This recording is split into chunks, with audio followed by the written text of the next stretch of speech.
왜 우리 혜영이가 왜? 혜영이가 왜 죽어? 우리 혜영이 불쌍해서 어떡할래? 그렇지. 왜 그런지 알 수가 없어. 별일 없었냐고, 진짜 별일 없었냐고. 전혀 없었습니다.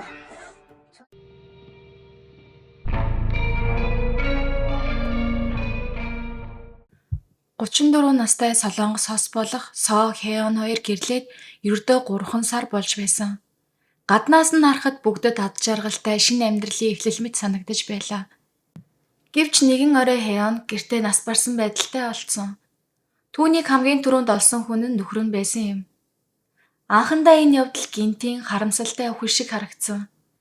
Гэхдээ үнэн бодит зүйлс тодорч эхлэхэд энэ бүхэн энгийн золгүй тохиолдол биш, харин цаанаа маш хар бараан аимшигтай түүх нүгдэж байсан нь тодорхой болжээ. Энэ бол Хэон гэдэг залуу эмэгтэй өөрийнхөө ад жаргалтай гэр бүлийн амьдралыг мөрөөдөн гэрэлсэн ч төгсгөл нь урвалт эмгэнлээ дууссан аимшигт хэргийн түүх юм. Нөхөр Соо уцаар залгахтай хоолойнд шичирч эхнэр минь нас барчихлаа гэж хэлсэн.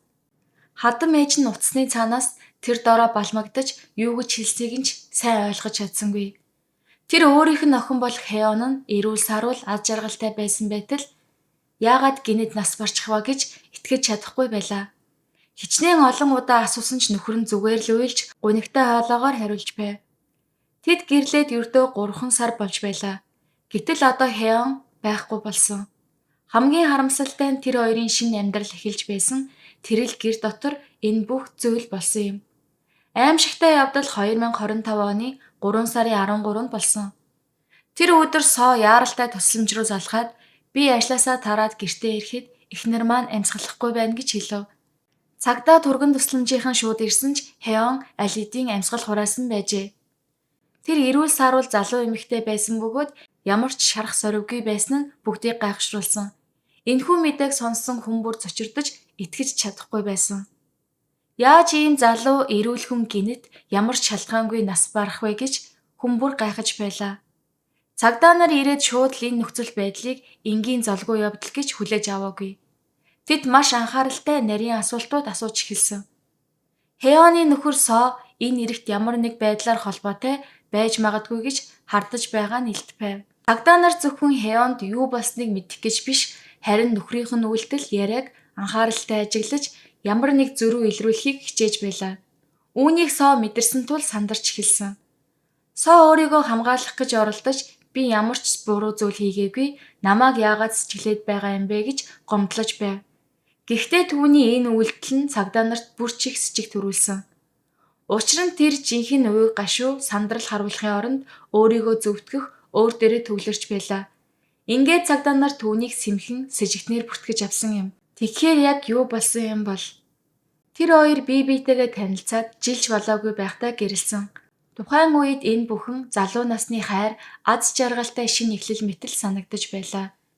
Хэоны ээжийн яриагаар бол тэр хоёр өнгөрсөн жил анх танилцаж байжээ. Эхэндээ ээжт нь Соо таалагдсан. Тиймээс ээж нь охиндоо ядаж 2 жил үерхэд дараа нь гэрэлсэн дээрдээ гэж зөвлөсөн. Гэхдээ охин нь Соог ихэд хайрлаж байгаа нь харагдаад ээж нь гэрлэхийг нь хүлээн зөвшөөржээ. Хэон гэрлэхдээ үнэхээр аз жаргалтай гэр бүлтэй болж хайр халамжаар дүүрэн ирээдүг мөрөөддөг байсан. Соотой хамт амьдрах амьдрал нь төсөөлж байсан шиг биш, огт өөр байжээ. Анхнаасаа Соогийн зан авир нэг л биш, сонин санагдаж байж. Соо үргэлж бэлгийн хайцаанд орохыг шаардаж, Хэоны сэтгэл санаа, биеийн байдлыг огтхонч тоодоггүй байв. Хэоны хүүхэд зулбахаас 1 хоногийн өмнө ч Соо түүнийг хүчээр бэлгийн хайцаанд орохыг шаардсан. Харин зулбсны дараа Хэон хаалгаанд орж биеийг бүрэн эдгэрч амжаагүй байхад Соо юу ч болоогүй юм шиг дахин харьцаанд орохыг шаардаж хахжээ. Найзууд нь ярихдаа Хэон заримдаа би яг сэтгцийн өвчтэй хүнтэй гэрэлчихсэн юм шиг санагддаг гэж хэлж байсан гэдэг. Тэр үед найзууд нь зүгээр л бухимдаж байна гэж боддог байсан ч одоо эргээд бодоход энэ нь үнэхээр анхааруулж байсан дохио байжээ. Энэ бүхэн зүгээр 1-2 удаагийн жижиг асуудал биш байсан. Соогийн зан авирт нэг тодорхой зүйл үргэлж анзаарагддаг байсан нь дэндүү их хараа хяналт. Тэр байнга уцаар ярьж мессеж бичиж Хэон одоо хаана явж байгаа, хэдэд явах, хэдэд ирэхийг нь нэг бүрчлэн шалгадаг байсан. Хэон найзуудтайгаа уулзахаар болоход сэтгэлэн түгшиж Соо яаж хүлээж авах бол гэж айж санаа зовдөг байжээ. Энэ бол зүгээр л таарахгүй гэрлэлт биш, харин маш хортой аюултай харилцаа байсан. Хайр халамж биш, харин айдас дарамт хит хяналт тэдний харилцаанд гол зүйл болж хувирсан байлаа. Соо гаднаас нь харахад ээлдэг, халамжтай нөхөр шиг санагддаг байсан. Гэхдээ бодит байдал дээр сэтгэлээ хянаж чаддаггүй ааш аринш нь гинэт өөрчлөгддөг байв. Ялангуяа жолоо барьж явахдаа энэ нь илүү тод харагддаг байсан. Машин дотор хэрүүл маргаан гарахад Соо гинэт хурдлаад эсвэл огцом торомслож Хеоныг айлгаж аюултай байдалд оруулдаг байж. Энэ бол зүгээр л уурлаж байгаа хэрэг биш, бүр амь насанд нь занал хийлж байгаа аюултай үйлдэл байсан. Хеоны эгчин ч гэсэн анхнаасаа Соо нэг л биш санагддаг байсан гэж хэлжээ. Үерхэж байх үедээ Соо гэрт нь нэрээд хэдэн өдөр гэрээс нь ч гарахгүй, эгчин гэрт нь ирэхэд Соо байнга залгаж Хеоныг хаана байгааг нь дахин шалгадаг байжээ. Энэ бүхнийг харахад энэ нь хайр халамж биш, харин хит хяналт, бүр өөрийн юм шиг эзэмших гэсэн хандлага байсан. Эхэндээ Хеон энэ бүхнийг хайр гэж өөртөө итгүүлэхийг хичээдэг байсан байх. Гэхдээ цаг хугацаа өнгөрөх тусам тэр хайр нь хяналт болж хувирсан. Харин тэр их хяналт нь дарамт болж, дарамт нь эцэстээ хүчирхийлэл болжээ. Соо үнэхээр хайрлаж байсан юм болов уу, эсвэл анханасаа л зөвхөн өөрийн болгож захирж ноёрхох гэсэн сэтгэлтэй байсан уу гэж бодохоор үнэхээр өрөвдмөр, харамсалтай санагддаг. Энэ бүхнийг бүр ч аимшигтай болгож байгаа зүйл нь гэвэл Соо өөрөө хийж байгаа бурууга огт ойлгодгүй байсан. Соо Хеонтой маргалдах болгондоо би охиныг чинь дэндүү их хайрладаг болохоор ийм юм болж байна гэж тайлбарлаж өөрийгөө зүвтгдэг байлаа. Хеон намайг ойлгохгүй байна гэх мэтээр ээжд нь өөрийгөө өрөвдүүлэх гэж оролддог байсан. Заримдаа бүр ээжээр нь дамжуулж Хеонд дахин нэг боломж өгөхийг гуйдаг байв. Ээж нь ч охиндоо тэр дахиж тэхгүй гэж амласан, дахин нэг боломж өгчих гэж хэлдэг байсан. Ийм хяналт, дарамт, уучлалт, гуйлт давтагцаар Хеон тэр харилцаанаас бүр мөсөн гарч чадахгүй болжээ. Харамсалтай нь энэ аимшигтай харилцаа эцэстээ гинэт учир битүүлэг үхлээр дууссан. Гэвч хэн ч энд бүхнийг анзаарч зогсоож чадсангүй. Яг үнэндээ тодорхой баримт олж чадаагүй. Хеоны биед ямар ч хөхөрсөн ил шарах хүчирхийлэл байсангүй. Соо түүнд хор учруулах ямар ч шалтгаан байхгүй мэт харагдаж байлаа. Хүмүүс гэрлээ дөнгөж 3 сар болж байхад яаж ийм аимшигтай зүйл тохиолдож чадваа гэж гайхаж байв. Гэхдээ оршуулгын үеэр ч гэсэн Соогийн үйлдэл хүмүүст нэг л хачин санагдсан. Эхэндээ тэр чанга уйлж маш их гашуудж байгаа мэт байсан ч гинэт юу ч болоогүй юм шиг болчихдог байв. Гэртээ очиод уу гашуудаа дийлдэж ядаж байгаа хүн шиг биш, харин оймс цэнэглэгч сахлын машин гэх мэт зүйлсээ зэгцэлж яг л хаа нэг тийшээ явах гэж байгаа хүн шиг байлаа. Энэ нь хайртай хүний алдсан хүний зан авир огт биш байсан. 3 сарын 15-нд Хеоны оршуулгын дараа цагдаа нар ирээд Соог шууд гол сэжигтээр баривчилсан. Тэр үед Соогийн гаргасан авир хүмүүсийг маш их гайхшруулв. Тэр ээж рүүгээ хараад зүгээр л би удахгүй эргэж ирнэ гэж инээмсэглээд гарсан. Тэр ямар ч сандрал, айдас, гуниггүй яг л дэлгүүр гарах гэж байгаа хүн шиг маш тайван байсан гэжээ. Цагдаад мэдүүлэг өгөхдөө Соо эцэст нь хийсэн хэрэгээ хүлээсэн. Хеоны хүзүүг боосон шинж тэмдэг илэрсэн байжээ. Соо би тэр өдөр арх уусан байсан. Хеон бэлгийн харьцаанд орохоос татгалзсан болохоор гинэт уурлаад тийм үйлдэл хийчихсэн гэж тайлбарлсан. Гэхдээ мөрдөн байцаагчид энэ тайлбар нь олон зүйл дээр зөрүүтэй, логикгүй болохыг олж харжээ. Яг үнэндээ энэ бүх зүйл зүгээр л хяналтаа алдсан нэг удаагийн явдал биш байсан. Соо эхнэрээ алсны дараа түүний утасны SIM картыг авч гэрийн камерын бүх бичлэгийг нь устгасан байв. Энэ бол гинэт сандарсандаа хийсэн үйлдэл биш, харин болсон бүхнийг нуух гэж санаатай хийсэн алхмууд байсан юм.